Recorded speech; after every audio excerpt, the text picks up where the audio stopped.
లక్ష్మీ జయంతి పాల్గొన పౌర్ణమి. పాల్గొన పౌర్ణమి లక్ష్మీ జయంతి అంటారు. యథమిద్ధంగా ఇదే అనేది తెలియదు. ఒకవేళ ఒక్కో యుగంలో ఒక్కో జన్మతిథి ఉండవచ్చు. ధనత్రయోదశి నాడు సముద్ర మథన నుండి ఉద్భవించిన ధన్వంతరి, కల్పవృక్షం, కామధేనువు, ఐరావతం, అదేవిధంగా లక్ష్మీదేవి, చంద్రుడు ఉద్భవించారు. అదే రోజు లక్ష్మీదేవి జన్మతిథి అంటారు. అయితే అసలు సముద్రంలోకి లక్ష్మీదేవి ఎందుకు వెళ్ళింది అంటే దీనికి ఒక గాథ ఉంది. దూర్వాస మహాముని ఒకరోజు పారిజాతమాలను తీసుకుని ఇంద్రుడి దగ్గరికి వెళ్ళాడు. అప్పుడు ఇంద్రుడు ఐరావతం మీద కూర్చుని ఉన్నాడు. ఆ మాలను ఇంద్రుడికి బహుకరించగా దాన్ని తాను ధరించకుండా ఐరావతానికి వేశాడు ఇంద్రుడు. అయితే ఐరావతం ధరించిన మాలను మకరందం కోసమని తుమ్మెదలు ఆ మాల చుట్టూ చేరాయి. ఆ కారణంగా విసుగు చెందిన ఐరావతం ఆ మాలను నేలకేసి కొట్టి కాలితో తన్నింది. అది చూసి కోపం చెందిన దూర్వాస మహాముని, నేను బహుకరించిన మాలను నీవు ధరించకుండా ఐరావతానికి వేశావు కనుక నీ ఐశ్వర్యం అంతా సాంద్రం పాలు అవుగాక అని శపించాడు దూర్వాస మహాముని. ఆ కారణంగా ఇంద్రుని ఐశ్వర్యం మొత్తం సముద్రం పాలైంది. అందువల్ల క్షీరసాగర మదనంలో కల్పవృక్షం, కామధేను, ఐరావతం, చంద్రుడు, లక్ష్మీదేవి ఉద్భవించాయి.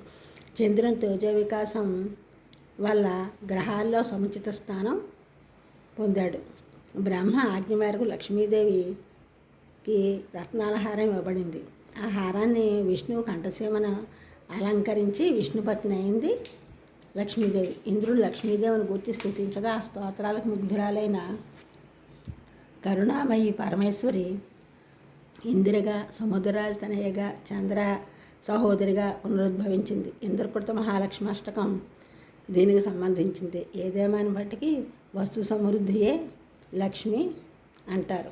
ఇంటి నిండా అన్నీ సమృద్ధిగా ఉంటే ఆవిడే లక్ష్మి. ఆ ఇంట్లో లక్ష్మి తాండవిస్తోందంటారు. మన పెద్దవాళ్ళు ధైర్యం కూడా లక్ష్మీదేవి అని అన్నారు. ధన, ధాన్య, విద్య, సంతాన, విజయ, ధైర్య, సౌభాగ్యలక్ష్మి, శ్రీలక్ష్ములు, అష్టలక్ష్ములు. లక్ష్మీదేవి సుస్థిరంగా మన దగ్గర ఉండాలంటే పెద్దలు కొన్ని నియమాలు చెప్పారు. ఇంటి మీద నీళ్లు చల్లాలి, ముగ్గు పెట్టాలి, చీకట్లో తల దూకోకూడదు, ఇల్లు తుడవకుండా పాత గుడ్డలు కుట్టకూడదు, పాచివాకెట్లో వడ్లు దంచకూడదు, పేడ చేయకూడదు, పిల్లలకు అన్నం పెట్టకూడదు. ఉత్తర భారతదేశంలో హోలీ పౌర్ణమి అంటారు. మన దక్షిణ భారతదేశంలో లక్ష్మీదేవిని పూజిస్తాం. లక్ష్మీ ఆలయాల్లో విశేష పూజలు లక్ష్మీదేవికి జరుగుతాయి. ఈ ఛానల్ చూసిన అందరూ కూడా సబ్స్క్రైబ్ చేయండి, షేర్ చేయండి, లైక్ చేయండి, కామెంట్ చేయండి. సబ్స్క్రైబ్ చేసిన అందరికీ కూడా కృతజ్ఞతలు. షేర్ చేసిన లైక్ చేసిన కామెంట్ చేసిన అందరికీ కూడా ధన్యవాదములు.